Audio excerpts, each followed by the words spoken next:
I think one time I do remember telling Mom I was going to run away, and I went to the bamboo forest, by our house. Yeah. And, to Mom's credit, again, like she just let me go. She's like, well, okay, And I think an hour later, about dinner time, I showed up back at the house. That's usually how that works out.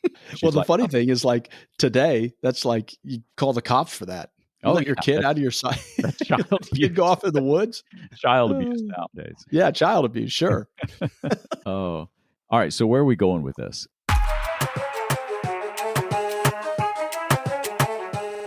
Okay, so our listeners don't know this, but we just spent an hour and a half troubleshooting. We had our process down so well. We just jump in and record, and the recording software we use changed some kind of policy, and it messed us up. Quote unquote upgraded. Yeah, everything means everything was shifted to the pro version, which means that we're just out of luck anymore. So I guess so. Yeah, we won't get into it. It was a little bit frustrating, but we had a good conversation while we attempted to get everything working. We could never get anything recorded. Mine wouldn't pick up specifically, so I don't know what the problem is. Yeah. Anyway, we'll put that behind us. We are ready to continue on our conversations that we had on our Greece trip last October. And so last time we talked about serpents and symbols. We did an overview of the Greece trip. So we've been talking about these are the kind of conversations that you and I have when we're on trips like these. We go to these sites, then we go to dinner. So I thought, here's a question. So I thought we'd start out to get us in the right headspace. Frame of mind, okay. What was your favorite dinner that we had? Okay, so what immediately popped in my head was what was that seafood dish that I particularly had? I think you tasted it and said, yeah, I ordered the wrong thing. It's really good. What was that? It was on that coastal little town, kind of that little vacation town. I know exactly where it's at, but I forget what the dish was called. Was it the one that kept like seafood saganaki or something like that? Yes. Yeah, that was it. Seafood saganaki. Yes, that was the thing we had to look up. We tried it a couple places, but the first place we had, it was fantastic. And it was some sort of, I guess it was kind of the sauce. It was kind of this vodka type sauce. Yeah, it was fantastic. Okay, yeah. So that was in Nafplio then? Nafplio, yes, correct. Okay, yeah. And I wish I'd give a shout out to the restaurant, but I have no idea. I'd have to go to my... That's right. I'd have to dig out my journal to figure out where that was at. Anyway, what was yours? So mine was, let me remember this. Okay, it was in Kalamata. And remember, we tried to go to that one restaurant and it was closed. Oh, yeah. But to the guy's credit, the waiter, he was closing up. And it was like only like 6 o'clock p.m. I don't know what this is about. But the waiter said, we're closing, so can't seat you or anything like that, so we're about to close. But he said, if you want a good place to eat, go to this restaurant. And he said, it's a little bit of a walk, but you and I just don't mind walking a mile or two or whatever. So we headed out and we get out of if you could even call it a tourist area, but because it was not a tourist town. But it was the main city and everybody was there eating, and we kind of got farther away where we really didn't see anybody walking in the street anymore. Right. And it was almost a very local section. Yeah. Little grocery All the businesses were closed. Yeah. Everything was closed. And we started to wonder if we'd made the right decision. But then we saw this little restaurant, sure enough, said, yep, this is the right place. And we went in, and as happened to us quite often, we said, can we have dinner? And they looked at their watches. It was only like 6 o'clock. And they're like, well, sure, knock yourself out. The lunch crowd just left. But if you want to eat this early, they are late eaters, no doubt. Yes, that's true. So we always had the restaurants to ourselves. And they took us out to that back patio area under all those orange trees. And there were some cats wandering around, perfect Greece culture. And we had, I can't remember what you had, but I think we had the same thing. Lamb shank. Oh, it was so good. It was so good. Yeah. It was one of the few places that we agreed, look, we're just going to have to both order the same thing. Normally it's like, what are you getting so I can get something different? Right. And we'll kind of see who wins, right? See who wins the night. But this one, we're both looking at that lamb shank. And I think the waitress said, this is our best dish. And so we're like, all right. No sharing. We're just going to have to get the same thing. Yeah, no sharing, just to each their own. And it was fantastic. Yeah, I think if I had to say the best meal I had on that trip, I would say that one. Probably. Yeah. And it's one of those things where when you have the best on a trip like this, you want to try something that obviously that you can't get in the States.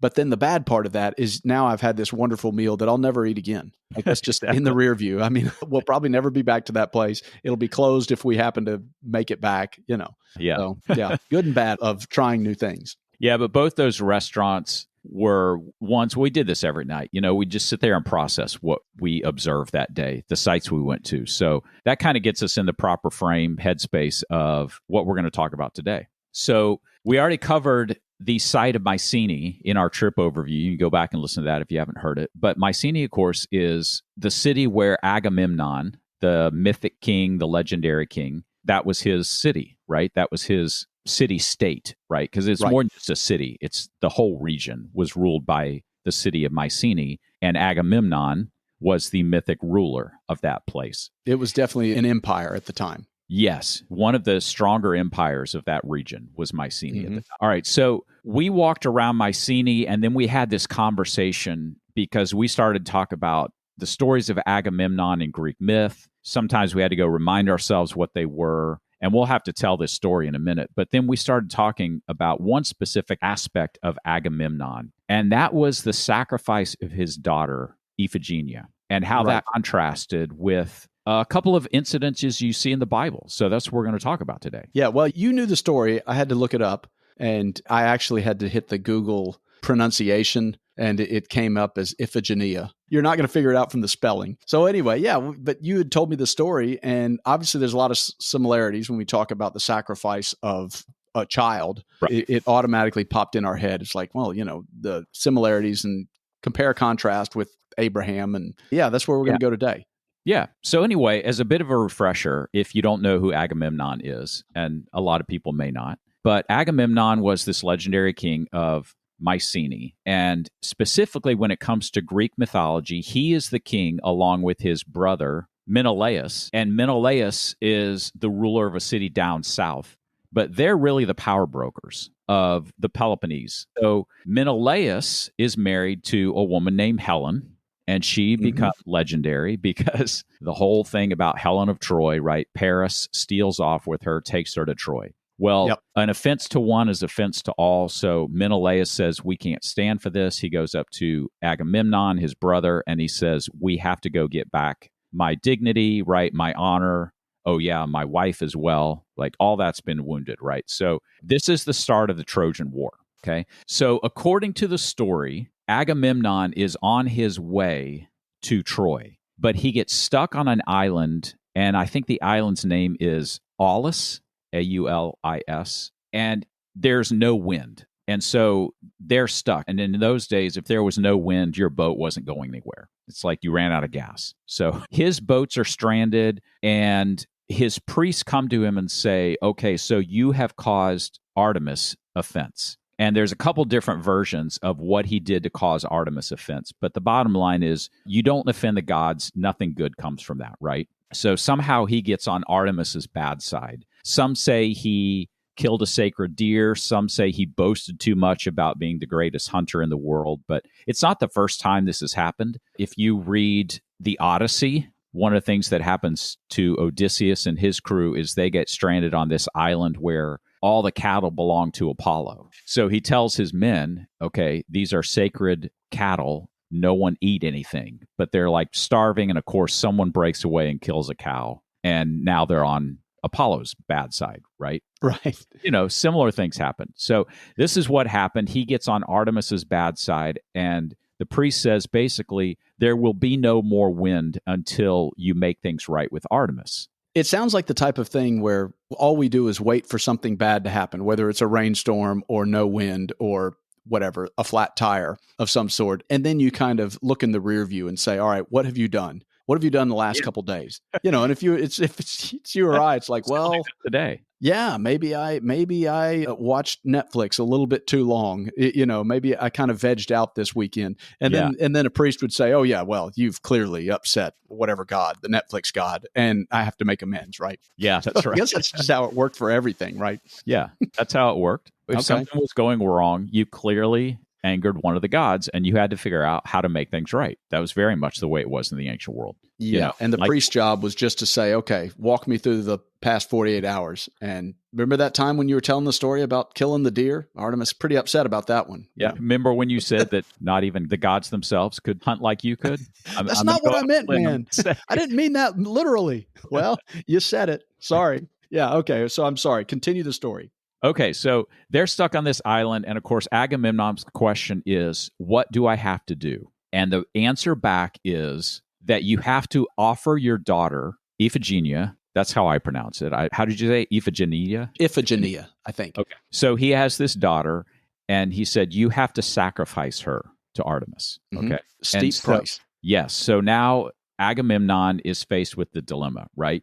Do I go forward in this Trojan War with all the glory that awaits me to restore my honor, to restore my brother's honor, but it's going to cost me my daughter? And at the end of the day, he says, well, this is what I have to do. Because it's kind of like in today's world, but much more so magnified, is you have to save face in the ancient world. And so we may look at this in horror, but it was just the way things were in the ancient world. To him, it's like, well, I don't really have a choice, right? Yeah, in fairness, she was 14. She was in the talk back phase, and dad's lame. And so I think that made the decision a little bit easier. It made it a little easier on him? Okay, yeah. Yeah, perhaps. She started back to him one too many times. Yeah, there you go. Okay. And I've said this before, but I've seen, I don't know where I saw it. It was in one of the movies, but one of the ways that he lures her to the island is he promises her in marriage to Achilles. Now, again, I don't know if that's part of the myth or that's someone's interpretation, but... Yeah, so she wasn't with them on the journey. He had to sack her, but he had to bring her there. Okay. Yeah, so he has to send for her under this false guise, right? Yeah, and then she gets there and, she's like, okay, I've got my best dress and, Achilles is a hunk, so he's a catch, so sure, I'm in, right? And then he says, well, actually, right? And here's the deal. Here's the real. Dad got in over his head, so you're going to have to be sacrificed. Yeah, we're a family. We all need to make our sacrifices. So here's yours. My pride's been wounded. You literally have to be sacrificed. But yeah, we're all paying the price here, right? And so that's we're what all suffering through this together, right? Yeah. So that's what happens. In some versions, he doesn't, but there are versions where he sacrifices his daughter. And when he does, we're told the winds pick up. He's like, okay, gets the green light from the gods, and he proceeds on to Troy, right? Okay, sacrifice worked. Yeah. So that's at least some of the backstory. Well, then we know the whole Trojan War. Agamemnon is victorious because of the whole, Trojan horse incident where they sneak in the city finally. It took them 10 years, but they did it. All the glory is restored. They sail back victorious to Greece, right? Clearly the gods are on their side now. Yes. So we might be led to think, well, okay, was it worth it then, right? However, there's this entire other part of the story that I don't think is as well known. Maybe it's a later addition to some of these myths, but he gets back home and his wife, Clytemnestra, and of course we saw the supposed tomb of Clytemnestra and Agamemnon, right?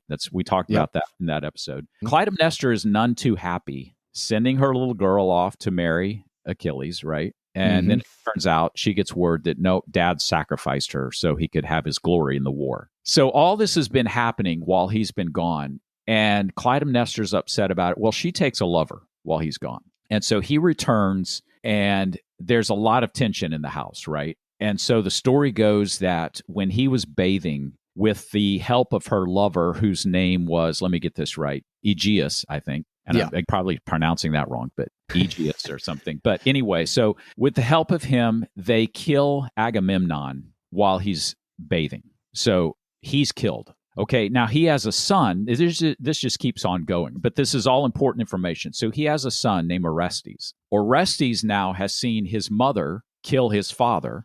Like he was little when his dad left, so he's happy dad is back. He didn't really like his sister anyway. She was annoying, right?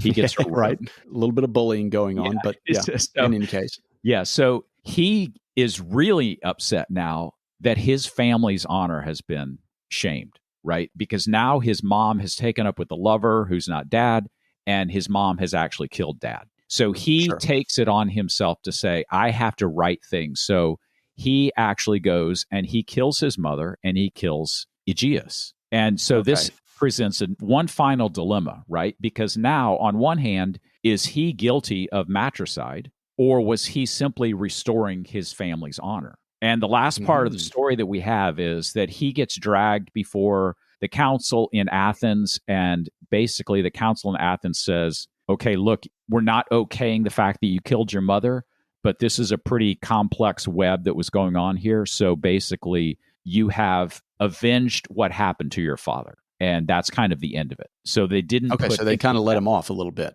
Right, yeah. And actually, in some stories, the goddess Athena intervenes and basically acquits him and says, look, we have to stop this cycle of vengeance going on, right? Because the pendulum keeps swinging more and more extreme, right? Which is also classic Greek myth. Yeah. The revenge narrative that pops back and forth, and it just keeps going and going.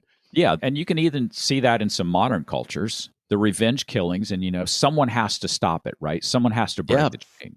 Someone Biggie Smalls and Tupac Shakur, right? I mean, yeah. So somebody's got to put a stop to the East Coast, West Coast rap battle. Yeah, that's right.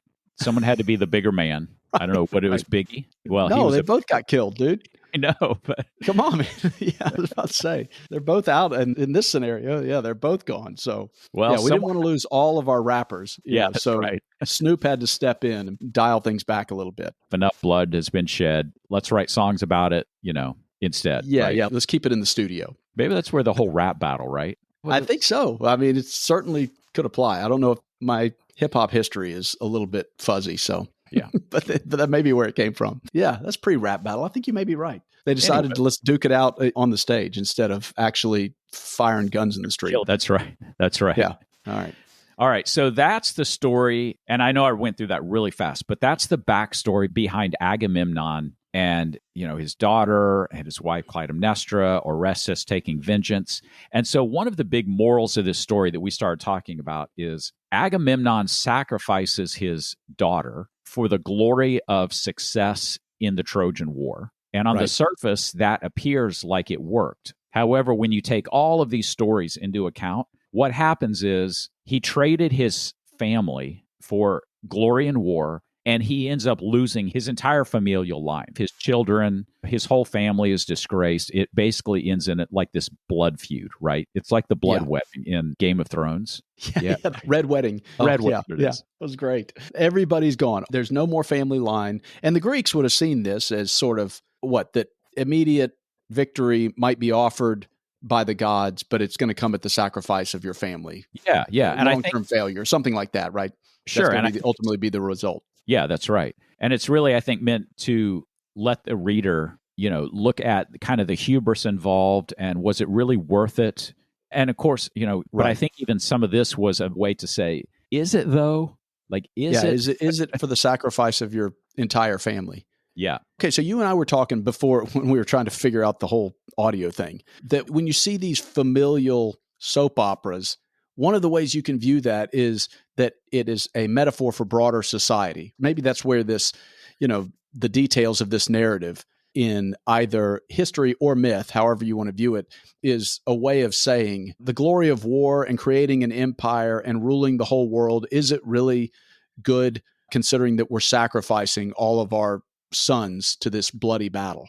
Right. So it's a testament for broader society in general, right? Yeah. We were talking about a fairy tale, and you had made the point that a lot of times when a fairy tale is talking about a family, right, father and a couple siblings, that's really a picture of broader society. Right. Yeah, I think that's right. And I think you can't look at this story about Agamemnon without it being a commentary on broader society in general, of maybe over glorification of war, something like that. Yeah, you can kind of, the modern lesson to be learned is in the 80s and 90s, kind of the financial success of being a workaholic was glorified, right? There was the Ferraris, there was, that was kind of put out there to say, look what hard work can get you. And while people still today fall for the same trap, I do think it's gotten a little bit better, right? This kind of understanding of you have to have a work-life balance. The modern understanding is that life is full of trade-offs, right? And if you want to be a workaholic, you're going to do it at the expense of something. It's probably your marriage, probably your family.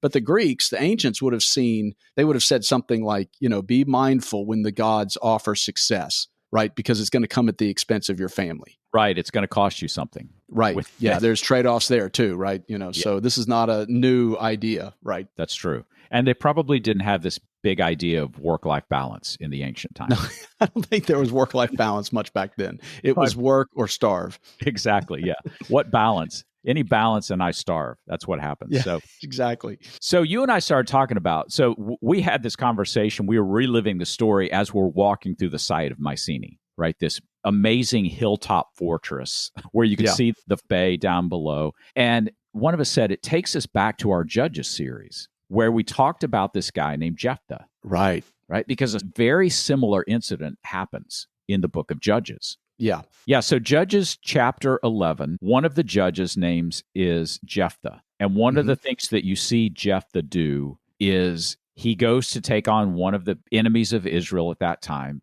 And he makes this foolish vow, right? Jephthah is known for this foolish vow. And he says, God, if you give me victory in this war, the first thing that comes out of my house, I will offer to you as sacrifice. Yeah. And I think when we did this episode, I think we both agreed that seems just on the face of it like the most absurd thing to say. I don't think anybody reading this story does not realize that this is about to go very, very wrong, right? As soon as you hear that vow, you're like, okay, the first thing that's coming out the door is not going to be a playful goat, that's going to work out real well for a feast later. Yeah. You don't hear a vow like that in any kind of narrative and say, oh, I bet that mean stray dog is going to walk out first. The annoying neighbor happens to be borrowing some sugar. Right. That's not going to happen, right? So, yeah, you're right. It's one of those, if you saw it in a movie and a guy made a vow like that, you would immediately think, okay, what precious thing in this guy's life is about to be sacrificed, right? Well, for clarity, I think we did say that we think the first thing that comes out of your house, like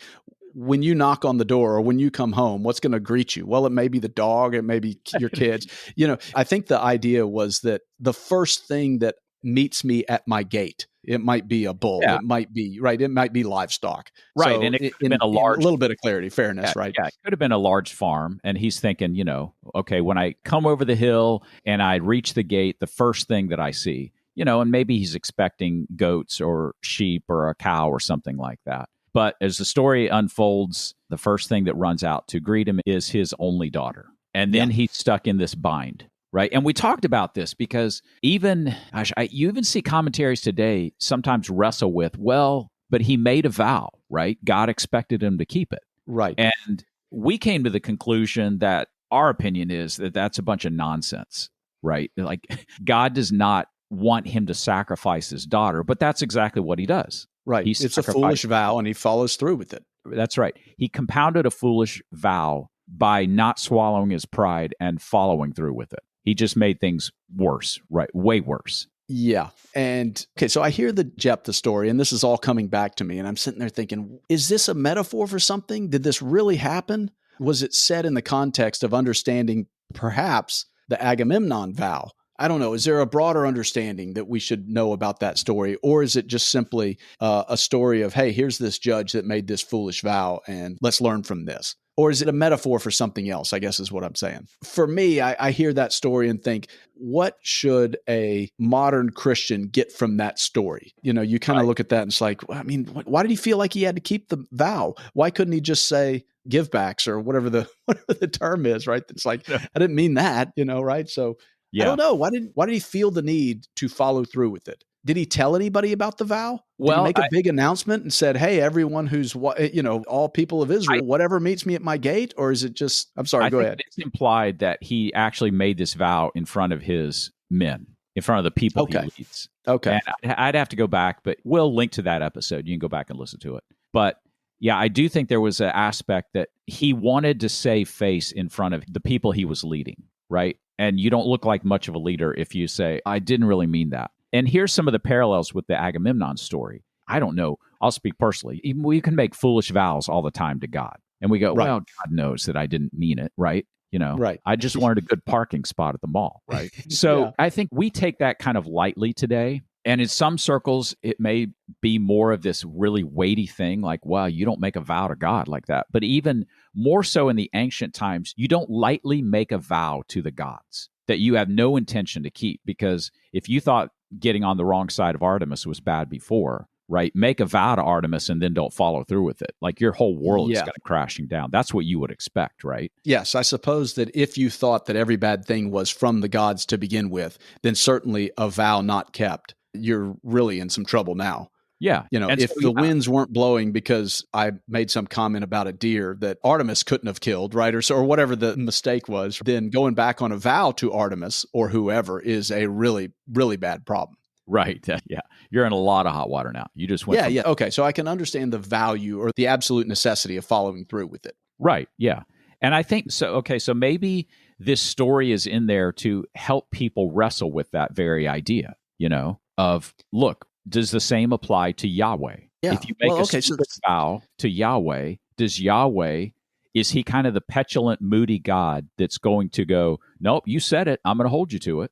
Or is Yahweh someone different than the gods, right? Maybe it's something like that. Isn't there something in the New Testament where basically about making oaths? Yeah, don't swear by the altar. I think don't swear by this, don't swear by that. Is this what we're referring to? When Jesus basically says, look, let your yes be yes and your no, no. Yeah. And again, the modern take on that is that we're sitting there saying, well, okay, don't say, I swear to God, the fish was this big, right? Right. And it's a little bit deeper than that. And listen to the story's point of Jephthah is don't make oaths to Yahweh in the same simple manner that you used to make oaths to the gods in general, right? Yeah. It carries a little bit more weight than just simply saying the words you say, right? Yeah. And I think you're right that whole idea of in the New Testament, let your yes be yes and your no mean no, is actually, when you look at it, it's actually saying, look, you don't need to make all these vows, right? That's what swearing is. It doesn't mean you cussed. It means you're vowing, you're saying,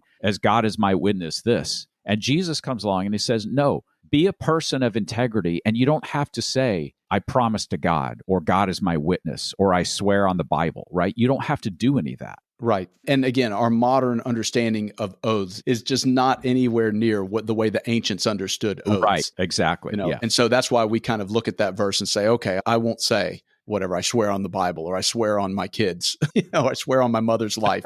I'll stop saying that.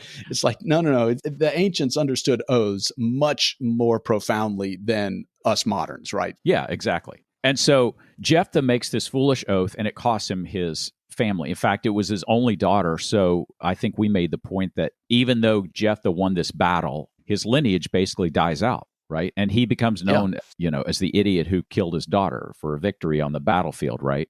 Yeah. An important difference when we compare this story to Agamemnon is that Jephthah wasn't commanded by God to do anything. Now, Agamemnon understands that the gods required something, right? Jephthah was not commanded by God to make this vow. And so it was his own foolish oath that got him in this hot water. So that the kind of the point of the Jephthah story is that it reinforces the idea that not all sacrifices, first of all, they're not all called from God, and they're not all righteous, even if you follow through with it. Right. Yeah, that's right. That's a good point. That's one of the big differences between this and the Agamemnon story. But you can see all the parallels, right? You can see why the story of Jephthah immediately, if you know the Agamemnon story, makes you think of Agamemnon sacrificing his daughter for a victory in the battlefield. Yeah, the differences are what it makes the distinction between the two stories. Right. Okay, so after discussing the similarities between Agamemnon and Jephthah, you immediately also go to the story of Abraham sacrificing Isaac, right? Now, this is where it really gets interesting because we talked about a lot of the parallels, but what are the big differences too? We also had this conversation about, I think sometimes we don't understand the Abraham story when God calls on him to sacrifice Isaac. So let's talk about that for a couple minutes. All right. So, of course, in Genesis 22, I think most people probably know the story of Abraham, where he doesn't have a son for a long time. I think he has a son with his wife's handmaid or something like concubine. Yeah. And so then finally he has a son of his own with the wife, right, that he loves. Mm-hmm. And the son is Isaac, and God said, I'm going to make you a great nation. And then God says, I want you to take your son Isaac. I want you to take him to this hill, several days' journey, and I want you to sacrifice him. And so most people know the story. He says, Isaac, do you want to go on a little camping trip? Isaac says, sure, Dad. And sure. It sounds like a blast. Sounds like fun. Can I take my new pocket knife? Sure, grab that. And so he prepares the altar, right? We're going to sacrifice something. And Isaac looks around and he says, all right, I'm all about this. This has been a great time, Dad. Great spending time with you. But I don't see anything to sacrifice, right? Right. And that's where Abraham says, God's basically called me to sacrifice you. And the story goes that Isaac doesn't really put up a fight, right? But he binds Isaac up, he puts him on this altar, and right when Abraham takes Isaac's pocket knife, right, or whatever, a knife, and lifts his arm to go plunge it into his son and kill his son and offer him as a sacrifice, an angel steps in and says, no, no, no, no. God was just testing you, right? Right. Stops him from doing it. Stops him from doing it. And then there's a goat in the thicket, and everyone breathes a sigh of relief. They sacrifice the goat. Abraham says to Isaac, hey, no hard feelings, right? I'm just doing what God told me to do. And so that's the story of Abraham and Isaac. Now, there's also a lot of parallels there between that story and the Agamemnon story, but there are also some key differences. And this is where we started talking about, I'm not sure we understand the Abraham story of the sacrifice of Isaac. Right. Before we compare to Agamemnon, we have to really kind of understand what we understand about the sacrificial story anyway, because, obviously this is a problematic story if taken in isolation, right? Why does God need some kind of proof that Abraham would have been faithful? Doesn't he know everything? Why would God call somebody to sacrifice their child, even if he knew he was going to stop it, right? There's all kinds of issues with this story that people have, we're not the first to point these things out, right? So you're right. I think we probably need to get our minds correct around this story to begin with before we draw the comparisons to Agamemnon. Yeah, and I've heard people say, I've even heard someone recently say that I think the guy was an atheist or agnostic, and he basically said, he cited this story, and he said, I can't believe in a God that would ask anyone to sacrifice their child. And the other person said, well, he didn't actually sacrifice him. And he said, still, it's a very cruel thing. And look, I get it, right? That makes sense. I understand where people are coming from. This story is a big hang-up for people who are struggling with faith in the God of the Bible, right? It's why understanding the ancient mindset is so important. That's what you and I do on every one of these podcasts. If you don't understand the ancient mindset, you can get caught up with revisionist history, where we have this 21st century morality projected back in isolation on some of these stories, right? Right. And so the problems that emerge out of the Abraham story, is a lot of it is because this story is taken in isolation. And when you have a better understanding of the popular stories that were circulating in ancient time, or what was going on in the culture of the ancient time, then you can appreciate that the Abraham narrative, is supposed to be seen in contrast to those stories and the culture at the time, right? Yeah, that's right. So I think we hear this nowadays and we think, or the common explanation is, God was testing the faith of Abraham, right? To see if he was faithful to go through with it. And once he proved himself, God said, no, you don't have to sacrifice. To your point, we have to go back to the ancient times. And the idea, and this is where the story of Agamemnon helps. And Jephthah would come later, but still stories like that, because in ancient times, it was actually not all that uncommon for the gods to ask you to make that kind of sacrifice. Child's sacrifice specifically. Child sacrifice, right? Yes. Child sacrifice. Yeah, sure. And that was just the culture that they lived in. Yeah, and people disagree about how widespread it is. I was just reading something that said in ancient Carthage, there's a lot of people who say there's a lot of evidence of child sacrifice. And then others would say, well, there's not a lot of it, but it did happen, right? It was unheard of. Right, it wasn't unheard of. I think one of the Old Testament kings of Israel, I think he actually sacrifices his children outside of Jerusalem, if I remember that correctly. Really? Who's that? A king of Israel? Because that sounds like a pagan thing, right? Right. It does sound like a pagan thing. All right. So I looked this up so I get this right. But yes, King Ahaz of Judah, and it's recorded in 2 Kings 16:3. And that verse says that Ahaz even made his son pass through the fire. And it is a phrase commonly associated with child sacrifice, particularly in worship of gods like Molech. So there you go. Well, so yes, it was wrongfully done in service to another god. Right. The point of that story is that this was one of the bad kings. We talked about that. The good kings. Yeah, sure.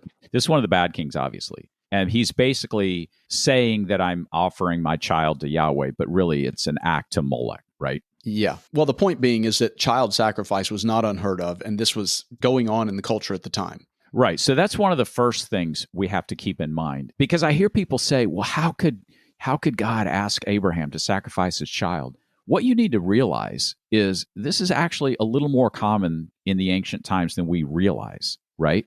That it was not that uncommon for a God to ask you to sacrifice your child. I think that's one of the big parallels here with Agamemnon, right? Because Artemis demands his daughter's sacrifice for the offense he committed. And again, we saw King Ahaz, right? We've seen it in Jephthah. And again, the shocking thing about Jephthah is maybe that he's supposed to be an Israelite judge and he does this. But the shocking thing isn't that he actually made a vow like this in the ancient world, right? Because it's not unheard of. Yeah, so that's why this is helpful, is because when you understand that it did happen, then it helps frame the Abraham story of recognizing, no, this wasn't some necessarily test of Abraham's faith as much as it was, listen, this is the beginning of the nation of Israel, right? It starts with Abraham. And so this is more of a statement starting off in a world where gods require child sacrifice. I'm going to be a God that never wants this. This is something we don't do. And so he kind of set this up as an example of moving forward. We're not going to be like the pagans. We're not going to be like other gods. Right. Is that we are going to start a nation that is not going to be based on child sacrifice. Once you realize that, it is more helpful. It's more helpful than kind of personalizing it to the specific situation of Abraham, of saying, well, didn't God know that Abraham was faithful? Why would he set this horrific scene up? Recognize it more as a statement of moving forward. You are going to be the type of people that don't do this, right? So right off the bat, I'm going to set this scenario up so we know what not to do. Right. Exactly. Yeah. So it almost, in a way, if you think about it in that terms, it almost is saying the opposite of what we think it's saying sometimes, right? Yeah. Well, this is a test of Abraham's faith. Would he be willing to offer his son if God asked him to? And when you understand the ancient backdrop and some of these other stories, I think you're right. I think the point of the story of Abraham and Isaac is God is saying, look, we are going to be a nation that does not do that. I will not ask you to sacrifice your children. Now, you can come back and say, well, isn't that what God said? But it's almost like, we talked about this. There are scenarios where it's like, to teach your kid a lesson they're not going to forget, you would maybe ask them to do something to see if they're going to go through with it. But you have no intention of letting them go through with it. I think that's what's happening here. God is not saying, wow, you were willing to sacrifice your son. Good for you. God is saying, no, we will not be a nation that does this. This is what other gods ask of their people. And I put you through this in order as kind of this ongoing lesson that I will not ask you to sacrifice your kids to me. There's something bigger going on than Abraham's faith. This is the establishment of a nation that moving forward, we're not going to build on that foundation, right? And to your point about the sometimes you let your kids go through things that we have no intention of letting them fully go through with. It's like the kid says, I'm going to run away. The 6-year-old says, if I can't have the cookie, then I'm just going to run away. And a good parent says, well, okay, let me help you pack. And, kind of lets them see the result, and maybe even lets them walk out the door. And you know what I mean? You're keeping an eye on them. They may get to the end of the driveway, Right. But let them feel the weight of the decision that they made, I guess, and use that as a teaching lesson. And I think you're right. I think that is much more about not necessarily a teaching lesson, but moving forward, this is going to be the type of nation that we're going to start. And it's not going to be built on the finicky demands of the gods. It's just not going to be based on any of that. And so this object lesson is portrayed and put forward so that forever and ever, we're going to look back at this story and recognize, this is a departure of the culture of the time. Yeah, this becomes an archetypal story that would define Israel's relationship with Yahweh, their God. And it would be defined as, we are not a nation that sacrifices our children. Yeah. That story is better seen as an example for all time, so to speak, right? But what we do is because we always do this, we tend to put ourselves in Abraham's shoes and say, okay, if I were Abraham, how would I respond? What would God be trying to teach me? And that's not the point of it. The point of it is to say, moving forward, this is how the nation of Israel is going to operate. I think it's a good point, because that's the other thing I hear people do is, what would I do? How would I respond? Well, if you see the Abraham story as an archetypal story, you don't have to ask how you would respond, because the whole point of the story is the God of the Bible will not ask you to do that. And so that starts to tie in then to the story of Jephthah, right? Because Jephthah makes this vow, and again, people go back and forth. Well, he was required to keep his word, right? He did make this vow to God. That's missing the point of the whole Abraham and Isaac story. Because if you understand that story correctly, then you get to a story like Jephthah, and you don't have to wrestle with whether or not Jephthah did the right thing. He absolutely did the boneheaded wrong thing, right? Yeah, when you see it through the archetypal narrative, then that makes Jephthah's blunder all that more egregious. It makes it so much more obvious that we're talking about a broad idea, not an individual isolated story. That's right, yeah. Okay, so to pivot back to the comparison to Agamemnon, Jephthah's vow was not required by the gods, right? And Agamemnon's was. And so that's the distinction between the Jephthah story. But if you want to make the distinction between the Abraham story, you could say, well, God required it of Abraham, but the distinction is that he didn't want him to follow through like the gods required Agamemnon to do. That's right, yeah. And there's other distinctions between the two, but the significance of it is that Jephthah was a cautionary tale against reckless oaths, and Abraham demonstrates a new reality moving forward, that this is not going to be part of the Israelite nation moving forward. Yeah, yeah. And look, I don't think anyone in the ancient times who was familiar with the story of Agamemnon, I don't think anyone would have thought that it was a good option for Agamemnon to say, well, look, I'm not going to go back. Surely the gods understand. I think everyone would have said, no, you just stepped in more hot water. You've made a bad situation worse because you made this vow to the gods. So I think it's an interesting contrast between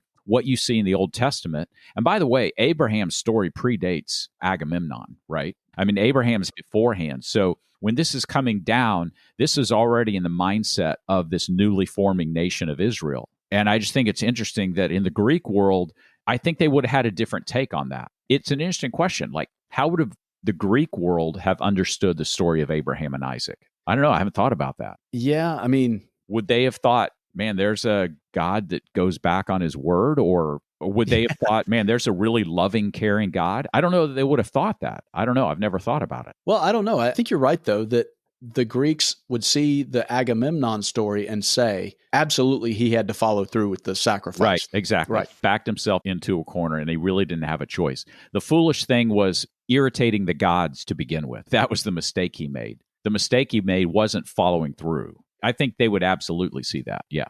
Yeah. I don't know if they would look at the Abraham and Isaac story and see that Yahweh tests, but he doesn't ultimately require the sacrifice. Yeah, maybe that's it. Maybe it's like he's testing, but ultimately, yeah, it's interesting that your God does not demand the sacrifice. Right, that previous gods required. Yeah, yeah. And of course, you have to jump forward then to the New Testament, because here's paradox is the right word. Here's the odd thing. Ultimately, what does God do? He sacrifices his son, right? There's obvious parallels between Abraham and Isaac, the God providing the ram, and then the New Testament, God providing his son. Right. To be the ultimate sacrifice, so that we can culturally get away from this idea of sacrifices altogether. Yeah.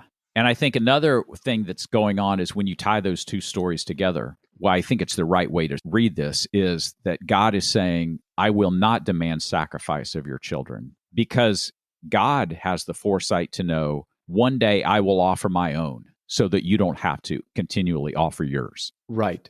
And again, so this is good. Yeah, because again, in our 21st century evangelical Christian mindset, we are appalled by the idea of sacrifice of certainly our children. But listen, I mean, even Christianity is built on sacrifice. There has to be the shedding of blood. Jesus arrives to be the ultimate sacrifice, right? And it's not that God suddenly says, okay, we're not going to do any more sacrifices. There does need to be sacrifice. And maybe that's the thing that us moderns, we let that's just not in our mindset anymore, is that there has to be a sacrifice. There's always had to be a sacrifice. God does require a sacrifice, just like in comparison to the Greek gods, they required sacrifices. Well, Yahweh does too. It's just that his system is going to be that in Abraham's case, he provides the ram as a sacrifice. That starts out the sacrificial system of the Old Testament with the idea that Jesus, the Son of God, will be the ultimate sacrifice. And so you can't understand these stories without seeing that broader narrative throughout the entire Bible, right? Yeah, that's a good point. It's because the ram becomes basically the stand-in for having to offer your children. So then from then on, the sacrificial system is instituted, and it really comes to an end, at least from the Christian perspective, when Jesus dies on the cross, because that's the sacrifice of all sacrifices. That ends the whole practice. And of course, in Judaism, the fall of Jerusalem ends the literal practice as well of sacrificing animals. So you really do see the whole thing tied together. And it's almost like, if you step back, you can see that the God of Israel asked Abraham to do what he asked him to do to prove a point. And it does two things, right? It institutes the sacrificial system, but it also bans sacrificing human beings. Right. And then if you look at the whole story, then going full forward to the Jesus dying on the cross, like there was a plan in place to bring all that to an end. And when you see all of that, yeah, I think you're right. I think we can't get hung up on the individualization of, well, what if God asked me to do that? What he asked of Abraham? What would I do in that situation? Or, even the common objection that, well, I can't believe in a God that would ask anyone to do that. Well, when you see the whole point of what God was doing, well, I think you can see that we're moving past that. Yeah. The whole idea was to move past that whole idea of sacrificing humans to the gods. That's the whole point of it. No, this has been very helpful, because sometimes as we prepare for these episodes, I write down notes. I figure out how to pronounce. Google how to pronounce Iphigenia. But then sometimes when we're in the middle of these conversations, my head is just swimming with things. But I think that's right, is that we make the mistake of trying to zoom in too close. And the whole point is to zoom out and to see the overall arc of what God's doing. He is first establishing we're not going to be the type of nation that sacrifices our children. I will provide the sacrifice. Here's a ram. And then the next step is we're not going to be the type of nation that continues blood sacrifices, because I'm going to send you another figurative ram to be the ultimate sacrifice moving forward for all time. Yeah, that's right. Yeah, I think that makes sense. I think, too, once you understand that big picture, I think then you can, because the other thing we do is we say, well, what does this mean for us today, right? Well, I think when you understand that bigger picture, I think now you are equipped to dive into that question of what does this mean for us today, right? And we started to talk about this a little bit. Well, there's ways that we sacrifice our family. We don't literally kill them, but Yeah, but you're right. We circle back to this idea of sacrifice, and we make those sacrifices. There's those trade-offs that we make all the time. Right. So I think the lesson there is God is not asking us to figuratively sacrifice our family. Like, that's not what we do. Okay, so here's a way to think about it. Is the other thing God is doing is he's establishing a hierarchy, right? And so, and I've said this before, it's like, okay, it's God, right? It's your family, and then it's your community, kind of there's a hierarchy there, right? And I think one of the things we can take away is God will not ask us to sacrifice the family in order to achieve other things or something like that. That's not a very great way to say that, maybe. No, that God is not going to ask you to sacrifice your family, even to the broader idea of righteousness. Yeah. You know what I'm saying? If somebody said, listen, man, I just feel God calling me to really dedicate myself to serving him. Therefore, I'm going to have to leave my wife and family, and I'm going to go into full-time ministry, right? We would reject that outright, but because of everything we understand about sacrifice and what God calls us to do. He doesn't call us to sacrifice our families for the greater good, even in a figurative way. Now, I suppose in small ways you could take issue with that, but certainly in the broader context of what we're speaking of, God doesn't call us to sacrifice our families, even in a figurative way. Yeah, that's right. And look, I've talked to people who say, well, God's calling me to do this, but it's going to damage the relationship with my kids or something, but that's the price. In church circles, sometimes you'll see people build a great ministry and, but their kids hate them. Their wife's about to leave them. And well, that was the price of building this ministry. And it's like, no, you made the wrong sacrifice, right? Right. That comes in direct conflict with what we also know about God and family and our responsibilities. Yeah, exactly. Yeah. So I guess to tie all this together, one of the points that we're trying to make is on the surface, these three stories, and particularly Agamemnon and Abraham, look very similar. Right. Except that the moral of the story, quote, is very different. They're extreme opposites, right? I think when you understand them correctly. Yeah, it's the differences that's important, not the similarities. Right. Yeah. Because there are a lot of points of contact. There's a lot of points where you could say, well, that looks very similar between stories.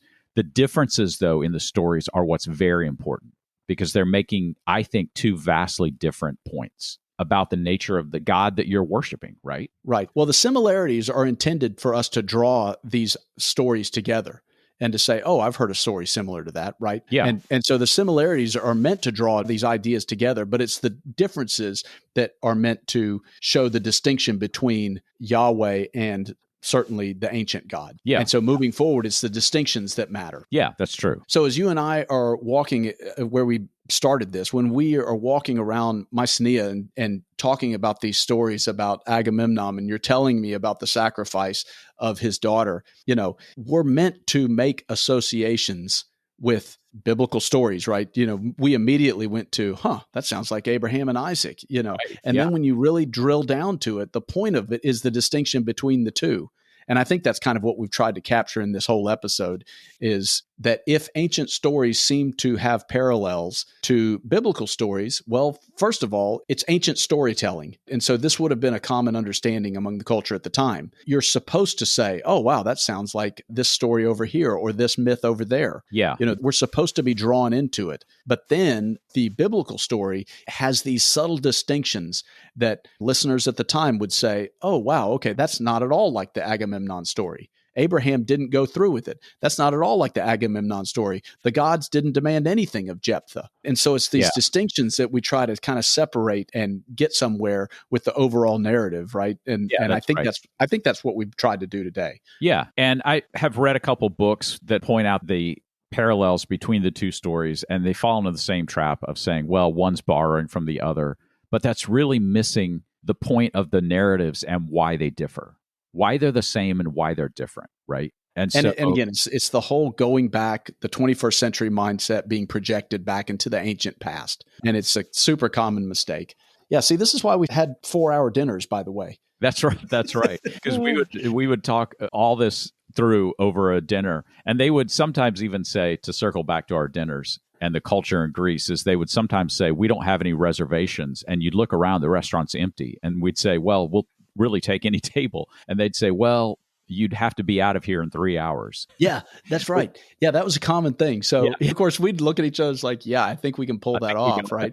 And then invariably, we would look at our watch and we'd say, oh, we got to clear this table out because... yeah, we got to get out of here. We promised them. It's probably what I loved about dinners in Greece.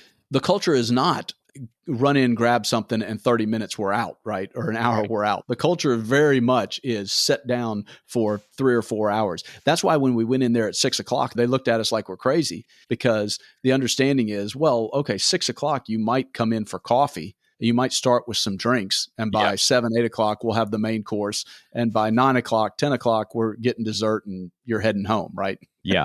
And so we would just jump right in. But yeah, that's what I loved about Greek eating culture. That's right. And it does. It lends itself to these conversations that we had as we kind of processed everything we saw during the day. Yeah, exactly. So there you go. That was another little taste of one of our dinner conversations. Right. Okay, so next episode, we are pivoting to the skull of Titus, right? The skull of Titus. Is that where we're going? Yeah, we're going to talk a little bit more about relics. And I think both you and I would say we may be a little bit in over our heads, but we're going to have this conversation anyway. But just... well, it's not evangelical Western Christian culture to have the relics, but we saw it so much in Greece and other parts of the world that we've gone that it lended itself to another dinner conversation that we're going to have to hash out that what do we make of this? What do we make of these relics and how do we deal with it sort of in the fact that we don't have that in our Christian culture? Yeah, exactly. As we went to this church of Titus in Heraklion, and there was a sign that said the skull of Titus. So we're going to talk about that next episode. All right, sounds good. So thanks for listening. If you want to continue the conversation, you can join our Facebook group. There's ways in the links below in the show notes that you can leave us a comment. We'd love to have some more comments. I know on Spotify, they just made comments available in the last 6 months. So if you listen on Spotify, leave us a comment. We'd love to hear from you, and we will talk to you next episode. We'll see you.